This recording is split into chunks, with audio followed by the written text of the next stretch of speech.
Hey guys, how's it going?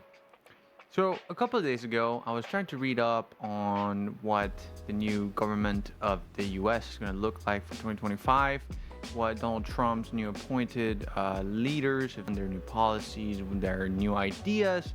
Is enough. President Trump and I are going to stop the mass poisoning of American children. And one example came very interestingly, focal point. One of the key figures in Trump's new presidential campaign was Elon Musk. Elon Musk is kind of the man of the hour right now. You see, Elon Musk is a gazillionaire. I don't even know what you call that amount of money. He's a super successful entrepreneur, super successful businessman that has pretty much created gold with every company that he currently has under his portfolio.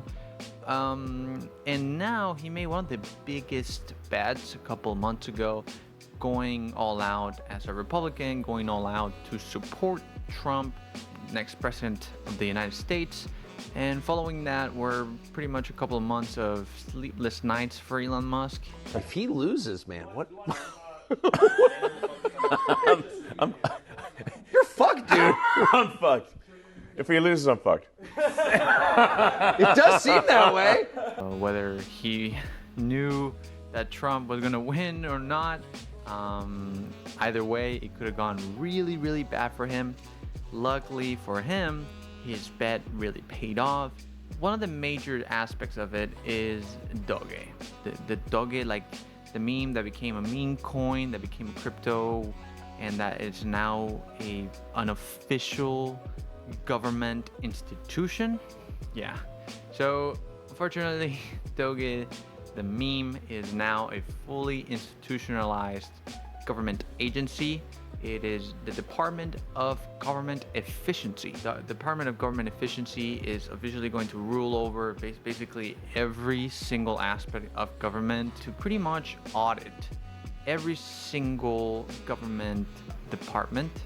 It's going to check every single budget, every single cent that is spent through the government, through these government agencies and all this stuff. Whether if it's going efficiently, whether people are doing enough for it to be considered a good job, whether some departments need cutting on their budgets, maybe some departments need more budget, which is probably not for him the case. Everything seems to be like he's going to streamline a lot of things, going to implement a lot of new ideas to each aspect of the government, and it's going to carry a little bit of a ramification, a little bit of a change. It's going to be a very big, very broad change for the first months, right? Because it's going to be a very interesting thing to see, because it's supposed to be a new idea on transparency of the government, something that Elon Musk and Donald Trump himself said that his government is going to be a proud example of, right? A new transparency. People are not just going to see what the government is doing. They're going to see how they're spending each of the taxpayers' money, which is very nice to hear as a taxpayer. But it's also kind of concerning when you go like, well, so you're going to really scale everything, and you're really gonna give us like a full look into like the x-ray of it, to like the little intrinsic parts of it, the idea that it really comes out fresh. And I guess we'll just have to wait and see how it goes. Thank you for watching.